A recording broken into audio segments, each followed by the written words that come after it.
5.7 exercise बच्चों थोड़ी ਉਹਦੇ ਆਲਮੋਸਟ ਆਪਾਂ ਐਂਡ 'ਚ ਉਹਦਾ ਬੇਟਾ 14 ਸਮ ਹੈ ਸਾਡੇ ਕੋਲ ਵਾਈ ਕੁਛ ਗਿਵਨ ਹੈ and we have to prove something ਪਰ ਬੱਚੋ ਇਹਦੇ 'ਚ ਸਾਨੂੰ ਜਿੱਦਾਂ ਨਜ਼ਰ ਆ ਰਿਹਾ ਕਿ ਜਿਹੜਾ ਪ੍ਰੂਵ ਕਰਨਾ ਉਹ ਜ਼ੀਰੋ ਪ੍ਰੂਵ ਕਰਨਾ ਬਟ ਇਹਦੇ 'ਚ ਬੱਚੋ ਤਿੰਨ ਚੀਜ਼ਾਂ ਯੂਜ਼ ਹੋ ਰਹੀਆਂ ਇੱਕ ਵਾਈ ਇੱਕ ਡੀ ਬੜਾ ਡੀ ਐਕਸ ਔਰ ਇੱਕ ਸੈਕੰਡ ਡੈਰੀਵੇਟਿਵ ਇਹ ਬੱਚੋ ਥੋੜਾ ਲੈਂਥੀ ਸਮ ਹੈ ਪਿਛਲੇ ਵੀਡੀਓ 'ਚ ਦੱਸੋ ਤੁਹਾਨੂੰ ਬੱਚੋ ਮੈਂ ਇੱਕ ਸਮ ਕਰਾਇਆ ਸੀ ਜਿਹਦੇ 'ਚ ਨਾ ਐਕਸ ਨੂੰ ਕ੍ਰਾਸ ਮਲਟੀਪਲਾਈ ਕਰ ਦਿੰਦੇ ਸੀ बट बच्चों ये वो वाली फैसिलिटी साढ़े को नहीं इस करके इस सम सानू लॉन्ग मैथड नाल ही करना पैना ये कोई शॉर्टकट मैथड नहीं किसी का रिजल्ट प्रूव हो जाए बच्चों किदा रिक्वायरमेंट्स पहले पूरियां करते हैं वाई हैगा डी और डी एक्स चाहिए वो किदा वाई नू आपां डिफरेंशियल कर देंगे विद रिस्पैक्ट टू की बच्चों एक्स बच्चों वाई थले लिखांगे differentiating with respect to x dy upon dx बच्चों आ गया a e raised to power कितना बच्चों mx a ने इधर रहना e दी mx का e दी mx into m बच्चों जो e दी पावर x का derivative e raised to power x ही होंगे लेकिन जो e raised to power 2x है फिर e raised to power 2x into 2 उसी तरह बच्चों e दी mx का e दी mx into m plus b बच्चों साइलेंट है e raise to power nx था e raise to power nx into n बच्चों यह साढ़े को फर्स्ट डेरीवेटिव हुण बच्चों रिक्वायरमेंट के अकॉर्डिंग सानू बच्चों सैकेंड डेरीवेटिव भी चाहिए इनू आपां नंबर 1 कर लेने यह साढ़े को सिंगल डेरीवेटिव आ गया differentiating again with respect to x d square y upon d x square बच्चों हुण ए ते एम जिहड़े आ वो साइलेंट रहेंगे ये कॉन्स्टेंट्स ने इदां ही पे रहेंगे डेरीवेटिव सिर्फ किहदा होना ई दी एम एक्स का वो हो गया ए रहा ई दी एम एक्स का ई दी एम एक्स इंटू एम और एम एक पहला ही पिया इस करके एम मतलब एम का की हो गया बच्चों स्केयर हो गया डिफरेंशियल किया ई दी एम एक्स का वो आना ई दी एम एक्स इंटू एम और एम पहले है वो एम स्केयर बन गया सेम इत्थे होएगा बी साइलेंट है e raise to power n x का derivative e raise to power n x into n और एन पहले है बच्चों इतने हो गया e the power n x into कितना एन स्केयर यह बच्चों साढ़े को सैकेंड डेरीवेटिव तैयार हो गई हुण बच्चों सानू की करना पेगा जी चीज़ प्रूव करनी है वो लैफ्ट हैंड साइड सानू लिखनी पेगी लैफ्ट हैंड साइड साढ़े को हैगी है यह बच्चों मैं लैफ्ट हैंड साइड सारी लिख ली है और इनू कि इक्वल टू प्रूव करना बच्चों जीरो की ਹੁਣ मैं की करांगा इत्थे डबल डेरीवेटिव की वैल्यू पा दांगा है मेरे को नंबर 2 च इत्थे बच्चों सिंगल डेरीवेटिव की वैल्यू पा दांगा और इत्थे बच्चों वाई की वैल्यू पा दांगा और सारा बच्चों एक्सपैंड कर लाँगा जरूर सारे कट्टे जाएंगे और मेरा रिजल्ट कि इक्वल टू प्रूव हो जाएगा बच्चों जीरो के वो बच्चों किदा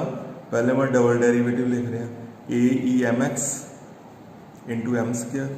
plus b e raise to power n x into n square minus m plus n बच्चों यह वाला m plus n with d y बड़ा डी एक्स बच्चों वो मेरे को नंबर 1 च पे वो मैं लिख लाँगा a e m x into m plus b e raise to power n x into n है बच्चों एम प्लस एन तो बाद कि वैल्यू आ गई डी वाई बटा डी एक्स की और बच्चों प्लस थर्ड पे फोकस करो m n y m n रहेगा और वाई बच्चों सानू गिवन है वाई है a e m x plus b e raise to power कितना बच्चों एन एक्स हुण बच्चों अगों काम हुण तुहाडा मैं तुहाडे WhatsApp ग्रुप च सोल्यूशन पा दांगा पर तुसीं आप भी करना कोशिश आप करो यह सारा बच्चों ब्रैकेट्स खोल लैनियां ने थल्ले बच्चों जिद्दां टोटल कुल मिला के साडे कोल कोई 6 टर्म्स ज़्यादा ही आएंगियां बच्चों जिन्नियां भी टर्म्स आंदियां उन्होंने देख लेना वो सारे आपस बच्चों की हो जाएंगे कट्टे जाएंगे साडा आंसर कि इक्वल टू प्रूव हो जाएगा बच्चों जीरो यदि बच्चों की एक्सपेंशन है वो तो मैं तुहाडे ग्रुप च सेंड करता हूँ 15 सम बच्चों वेरी ईजी ये बच्चों साडे कोल वाई गिवन है देख सकते हो 500 with e raise to power 7x plus 600 e raise to power -7x और बच्चों डबल डेरीवेटिव बारे प्रूव करना है इक्वल टू 49 वाई बच्चों वेरी सिंपल वाई पे फोकस करो डिफरेंशियल करना पड़ेगा 2 बारी फर्स्ट लिखना है differentiating with respect to x. 500 500 रहेगा, ई दी 7x था, ई दी 7x इंटू 7 बच्चों 600 600 रहेगा, ई दी -7x था, ई दी -7x इंटू कितना -7। यह बच्चों साढ़े को फर्स्ट डेरीवेटिव आ गया। ये थले फिर लिखना differentiating again with respect to x. ये साढ़े को d² y अपॉन dx² बच्चों बनेगा 500 ਨੂੰ सेम रहन दो, ई दी 7x का बच्चों derivative e the 7x into 7 जिदा बच्चों पिछले समझ ई दी mx था, ई दी mx into m second derivative हो गया ही ई दी mx इंटू m²। उसी तरह बच्चों हम फर्स्ट जो सैकेंड से शिफ्ट करांगे 500 500 रहा, ई दी 7x का आना ई दी 7x इंटू 7 बट 7 पहले पिया इस करके ई दी 7x इंटू नाल कितना हो गया 49 हो गया, प्लस 600 सेम रहन दो, ई दी -7x भी सेम दा डेरीवेटिव कर दो और बच्चों ई दी -7x का डेरीवेटिव आना e raise to power -7x into -7 और -7 पहले भी है वो बच्चों -7 इंटू -7 49 बन गया। और बच्चों तुहानू पता लग गया होना कि साडा हुण प्रूव होने के करीब पहुँच गया सा। 49 कॉमन कर लो और बच्चों 49 कॉमन करके जो तुहाडे कोल अंदर बन जाएगा वो बन जाएगा 500 ई रेज टू पावर 7x। इत्थे बच्चों मेरे को एक स्टैप च गलती हो गई है, यह बेटा नोट करना प्लीज। सैकेंड डेरीवेटिव साढ़े को 500 इंटू है मेरे को गलती ना ई 7x बच्चों दो बारी लिखा गया,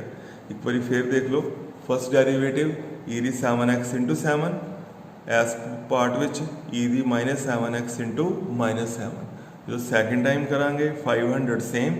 ई दी 7x था, ई the 7x but E the 7x था, ई 7x पर नाल बच्चों 7 आना और उन्हें एस 7 की कर देना 49। यह बच्चों मैं करैक्शन करती मेरे को ई दी 7x दो बार लिखा गया। हाँ जी बच्चों हम अपने लास्ट स्टैप पे आइए। 49 कॉमन अंदर बच्चों आ जाएगा 500 विद ई दी पावर कितनी बच्चों 7x plus 600 with E the power -7x और यह बच्चों कौन है, यह बेटा y है और साडा प्रूव हो गया double derivative equal to 49 into की बच्चों y। 16 सम है बच्चों, 16 सम नूं भी प्रूव करने वास्ते बच्चों मैं डबल डेरीवेटिव तक जाना पड़ेगा। स्टेटमेंट रीड कर लो, प्रूव करना है double derivative equal to square of the single derivative as show करना। बच्चों स्टेटमेंट पे फोकस करो। We have e raise to power y with x plus 1 equal to 1। बच्चों थले वर्डिंग लिखांगे differentiating with respect to x। बच्चों का derivative बनया u इंटू भी लगाना पड़ेगा, पहले बच्चों ई दी y में छड़ता और किदा डिफरेंशियल होएगा x प्लस 1 का, x का 1 1 का 0 मतलब इंटू 1 आ गया, प्लस u इंटू भी लगा रहे हैं बच्चों, plus next time x plus 1 में छड़ता और डेरीवेटिव किदा करांगा ई दी y का, जिदा बच्चों ई दी x था ई दी x ही होंदा, ई दी 2x था ई दी 2x इंटू 2। उसी तरह बच्चों ई दी y का ई दी y फरदर y का कितना dy बटा dx और राइट हैंड साइड से 1 का कितना आ जाएगा 0 आ जाएगा। बच्चों साढ़े को x plus 1 with E the y with dy बटा dx बच्चों कि इक्वल टू बनया इनू उधर शिफ्ट कर लेंगे कितना हो गया minus e the y, E the y उधर ट्रांसफर हो गया। साढ़े को dy बटा dx कुल मिला के बच्चों बन गया minus e the y divided by ए बच्चों टर्म मैं e the y right hand side पर लै गया to get the simplified form of the dy बटा dx। हूँ बच्चों ए डिवाइड हो जाएगा ई दी y ना, साढ़े को आ गया minus e raise to power y divided by x plus 1 with e raise to power y। है बच्चों कैंसल हो गए और साढ़े को फाइनल dy बटा dx बन गया -1 अपॉन x प्लस 1। इनू बच्चों नंबर 1 कर देने हैं। यह साढ़े को सिंगल डेरीवेटिव आ गया और यह सिंगल डेरीवेटिव तो ही मैं डबल डेरीवेटिव बना लेना। वो किदा dy बटा dx में मैं इदा लिख देना minus x plus 1 raise to power -1। हूँ बच्चों ये थले लिखांगा differentiating again with respect to x। बच्चों साढ़े को डबल डेरीवेटिव आ गया, पावर बच्चों अगे आ जाएगी माइनस माइनस प्लस हो जाएगा, x प्लस 1 की पावर कितनी हो जाएगी -2 और बच्चों फर्दर क्या करना है बेस का। बच्चों फिर तो देखो -1 अगे आ गई, यह पॉजिटिव हो गया, एक्स प्लस 1 की पावर एक लैस करती -2 और फर्दर कि पावर का हो गया बेस का कि एक्स प्लस 1 का करना है एक्स का 1 1 का 0 मतलब यो सैकेंड डेरीवेटिव आ गया। और बच्चों तुम नोट करोगे साडा डबल डेरीवेटिव नंबर 2 कर देंगे। सिंगल डेरीवेटिव कितना आया ही -1 अपॉन एक्स प्लस 1 और डबल डेरीवेटिव आया 1 अपॉन एक्स प्लस 1 का होल स्केयर। और जो बच्चों मैं स्केयर करदा तो यह प्रूव यह बन जाता करके देख लो यह स्केयर माइनस का स्केयर पॉजिटिव और थले एक्स प्लस 1 का स्केयर यह बच्चों आ जाता। वो क्यों दस रहे हैं वी हैव टू शो कि double derivative equal to square of the single derivative. बच्चों लिख सकते हो from first and second double derivative is equal to from first and second square of the की बच्चों single derivative. From first and second बच्चों किदा second derivative जोड़ा बच्चों हैगा वो तो है ही है पर जो बच्चों मैं सिंगल का की करदा यदा की करदा स्केयर तो वो बराबर आ जाता है। From first and second we can say double derivative equal to square of this. 17 sum बच्चों वेरी इंपॉर्टेंट बड़े ध्यान नाल इहनूं करना है। वाई गिवन है और कुछ आपां प्रूव करना है बच्चों। वाई नूं डिफरेंशियल कर रहे हैं d y upon d x और नोट करो साढ़े को वाई कौन है टैन इनवर्स एक्स का होल स्केयर। बच्चों पहले पावर 2 अगे 2 टैन इनवर्स एक्स पावर हैगी 1 फर्दर किदा करना बच्चों बेस का और बेस कौन है टैन इनवर्स एक्स हो गया 1 अपॉन 1 प्लस एक्स स्केयर। यह बच्चों हुण वही कैटागरी है जिहदे बच्चों आप पुट करके नहीं करना की करांगे क्रॉस मल्टीप्लाई। जो भी तुहानूं tan inverse x sine inverse x cos inverse x ते लॉग वाला सम आए फर्स्ट डेरीवेटिव तो बाद डिनोमीनेटर च कुछ ना कुछ आना ही आना। Sine inverse x cos inverse x tan inverse x ते लॉग एक्स उन्हां विच बच्चों आफ्टर फर्स्ट डेरीवेटिव तुसीं सैकेंड डेरीवेटिव नहीं करना तुसीं पहले क्रॉस मल्टीप्लाई कर लेनी है इहदे नाल तुहाडा सम ईजी हो जाएगा। वो किदां बच्चों 1 plus x square with d y बटा डी एक्स की किया बच्चों मैं क्रॉस मल्टीप्लाई करता राइट हैंड साइड पे की रह गया 2 टैन इनवर्स एक्स। बस बच्चों हूँ करना है डिफरेंशिएटिंग अगेन लिखना है differentiating again with respect to x. और बच्चों का सैकेंड डेरीवेटिव आ रहा 1 plus x square same single derivative का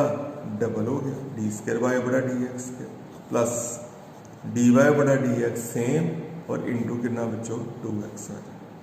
पहले बच्चों मैं 1 प्लस एक्स स्केयर में छड़ता